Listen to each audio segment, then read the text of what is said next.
Gluconeogenesis ముందుగా అయితే ఛానల్ని సబ్స్క్రైబ్ చేసుకోండి, లైక్ షేర్ కామెంట్ చేయండి. కింద డిస్క్రిప్షన్లో నోట్స్ లింక్ ప్రొవైడ్ చేస్తే అక్కడికి వెళ్ళి నోట్స్ డౌన్లోడ్ చేసుకోండి. ఓకే, ఈ వీడియోలో మనం గ్లూకోనియోజెనిసిస్ చూద్దాం, గ్లూకోజ్ 6 ఫాస్ఫేట్ డిహైడ్రోజనేస్ డిఫిషియన్సీ చూద్దాం, స్టోరేజ్ డిసీజెస్ చూద్దాం, glycogen storage diseases. Okay, gluconeogenesis it is the synthesis of glucose from non carbohydrate sources. Okay, మనకు ఇంతకుముందు గ్లూకోజ్ అనేది ఎక్కడి నుంచి ఫామ్ అయింది? మనకు కార్బోహైడ్రేట్ నుంచి ఫామ్ అయింది. ఇప్పుడు కార్బోహైడ్రేట్ కాకుండా వేరే సోర్సెస్ నుంచి మనకు గ్లూకోజ్ని ప్రొడ్యూస్ చేసేదాన్ని గ్లూకోనియోజెనిసిస్ అంటాం. Okay, it occurs during fasting, starvation or intense exercise. అంటే ఇది ఎప్పుడెప్పుడు జరుగుతుంది మనకు ఈ గ్లూకోనియోజెనిసిస్ ప్రాసెస్ అనేది? నువ్వు హెవీలీ ఫాస్టింగ్ ఉన్నప్పుడు, ఓకే, స్టార్వేషన్ అంటే 2-3 days నువ్వు అన్నం తినకుండా, ఫుడ్ తినకుండా, వాటర్ తాగకుండా ఉన్నప్పుడు, లేకపోతే ఇంటెన్స్ ఎక్సర్సైజ్, ఇంటెన్స్ అంటే ఎక్కువ ఎక్సర్సైజ్ చేసినప్పుడు గ్లూకోనియోజెనిసిస్ పాత్వే అనేది యాక్టివేట్ అవుతుంది. It is the reverse of glycolysis pathway. అంటే ఈ గ్లూకోనియోజెనిసిస్ ఏదైతే ఉంటుందో ఎగ్జాక్ట్ గ్లైకోలైసిస్ పాత్వే యొక్క ఆపోజిట్. అది చదివితే చాలు, ఇది చదవాల్సిన అవసరం లేదు, ఉల్టా రాసుకుంటా పోలా కింద నుంచి పైకి. Okay, it requires energy to form glucose molecule. మనకు గ్లూకోనియోజెనిసిస్లో ఎనర్జీ అనేది ప్రొవైడ్ అవుతుంది. ఎందుకు ప్రొవైడ్ అయ్యి మనకు గ్లూకోజ్ మాలిక్యూల్ అనేది ప్రొడ్యూస్ అవుతుంది? ఎనర్జీ కావాలి దీనికి, గ్లూకోజ్ మాలిక్యూల్ ప్రొవైడ్ చేయాలంటే. ఎందుకంటే రివర్స్ నడుస్తుంది కదా ఇది, అందుకని ఎనర్జీ అనేది కావాలి.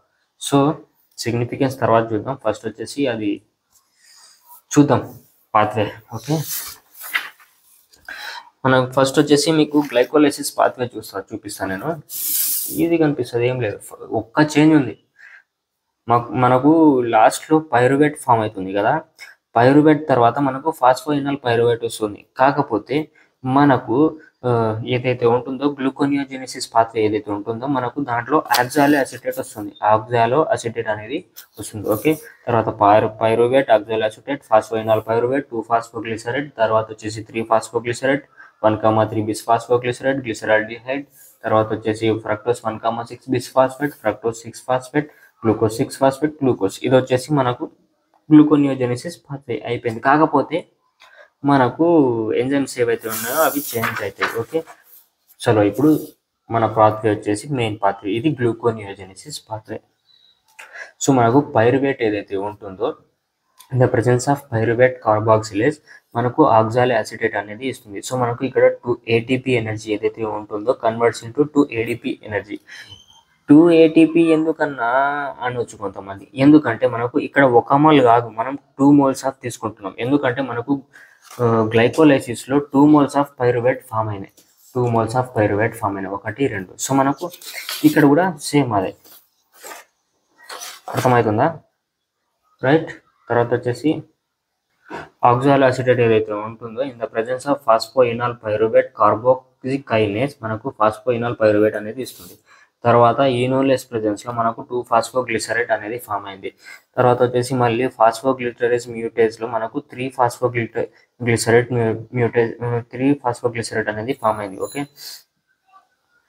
తర్వాత వచ్చేసి మళ్ళీ ఫాస్ఫోగ్లిసరైడ్ కైనేస్ ప్రెజెన్స్లో మనకు 2 ATP అనేది ADPగా ఫామ్ అయ్యి మనకు 1,3 బిస్ఫాస్ఫోగ్లిసరైడ్ అనేది ఫామ్ అయింది. ఓకే, తర్వాత వచ్చేసి గ్లిసరాల్డిహైడ్ 3-ఫాస్ఫేట్ డిహైడ్రోజనేస్ ఉండడం వల్ల ఎంజైమ్ మనకు NADH ఏదైతే ఉంటుందో NAD+లో మారింది.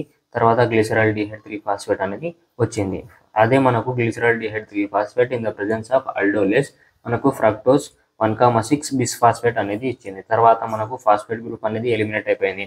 తర్వాత ఫ్రక్టోస్ 1,6 బిస్ఫాస్ఫేట్ ఎంజైమ్ ఉండడం వల్ల మనకు ఫాస్ఫేట్ గ్రూప్ వెళ్ళిపోయింది కదా, మనకు ఇక్కడ 1,6 బిస్ఫాస్ఫేట్ ఉంటాయి, మనకు 2 ఫాస్ఫేట్ గ్రూప్స్ ఉన్నాయి.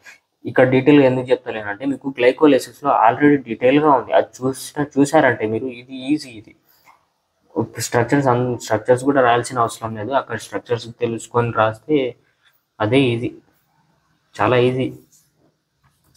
సో మనకు ఫ్రక్టోస్ 6 ఫాస్ఫేట్ ఫామ్ అయింది. తర్వాత మనకు ఫాస్ఫోగ్లూకో ఐసోమరేజ్ ప్రెజెన్స్లో మనకు గ్లూకోజ్ 6 ఫాస్ఫేట్ అనేది ఫామ్ అయింది.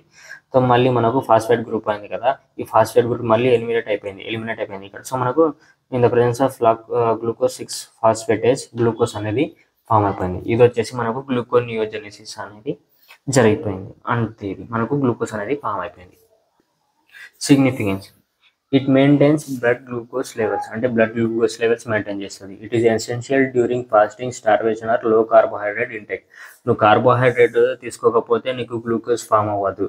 సో నువ్వు అలాంటప్పుడు నీకు ఏమవుతుంది, వేరే సోర్సెస్ ఏవైతే ఉంటాయో, నువ్వు ఫుడ్ వేరే దాంట్లో ఏవైతే తింటావో, వేరే వేరే ఫుడ్స్, వేరే వేరే డయట్ వల్ల నీకు గ్లూకోనియోజెనిసిస్ పాత్వే అనేది స్టార్ట్ అయ్యి నీకు ఏం చేస్తుంది, గ్లూకోజ్ అనేది ప్రొడ్యూస్ చేస్తుంది. Okay, supply glucose to brain, ఆర్బిసిస్, kidney and retina. అంటే గ్లూకోనియోజెనిసిస్ పాత్వే స్టార్ట్ అవ్వడం వల్ల నీకు గ్లూకోజ్ ఏదైతే ఉంటుందో నీ బ్రెయిన్కి చేరుతుంది, ఆర్బిసిస్కి చేరుతుంది, కిడ్నీకి అండ్ రెటినాకి చేరుతుంది. It converts non carbohydrate precursors like lactate, amino acid, glycerol into glucose. అంటే ఇప్పుడు ఇంతకుముందు అన్నాను కానీ నాన్ కార్బోహైడ్రేట్ సోర్సెస్ అంటే ఏంటివి మనకు ఇప్పుడు మెన్షన్ చేసిండు ఇక్కడ. ఫస్ట్ వచ్చేసి లాక్టేట్ నుంచి నీకు గ్లూకోజ్ ఫామ్ అవ్వచ్చు. తర్వాత వచ్చేసి అమైనో యాసిడ్ నుంచి నీకు గ్లూకోజ్ ఫామ్ అవ్వచ్చు. తర్వాత వచ్చేసి గ్లిసరాల్ నుంచి నీకు గ్లూకోజ్ అనేది ఫామ్ అవ్వచ్చు. ఓకే, ఇట్ ప్రివెంట్స్ హైపోగ్లైసీమియా అంటే గ్లూకోజ్ లెవెల్స్ ఎక్కువ ఏదైతే ఉంటాయో దాన్ని మెయింటైన్ చేస్తుంది.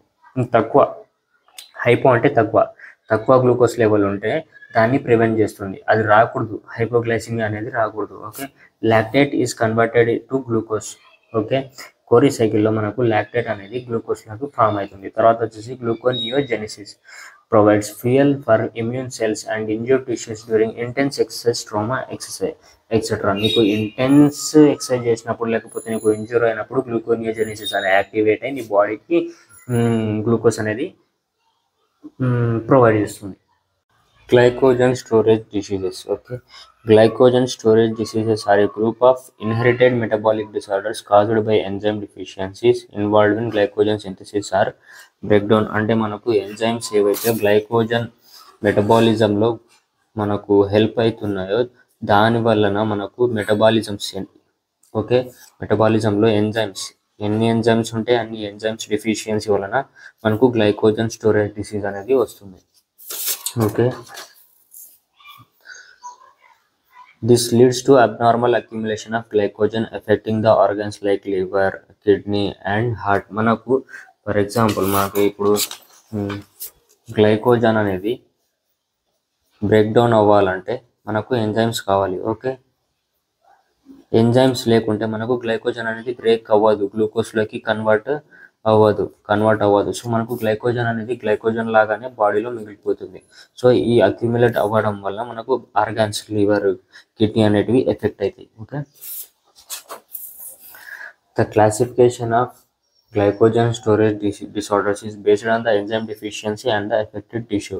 అంటే మనకు క్లాసిఫికై ఎలా అయిందంటే మనకు ఏ ఎంజైమ్ డిఫిషియన్సీ వస్తుందో లేకపోతే ఎఫెక్టెడ్ టిష్యూ ఏది వస్తుందో దానివల్ల మనకు ఇవి క్లాసిఫై అయినాయి డిసీజెస్ అన్నమాట. ఓకే, టోటల్ మనకు ఫస్ట్ వచ్చేసి టోటల్ 11 ఉన్నాయి, కాకపోతే నేను ఇక్కడ 9 మెన్షన్ చేసిన, ఇవి మెయిన్ కాబట్టి. Okay, there are 11 distinct diseases.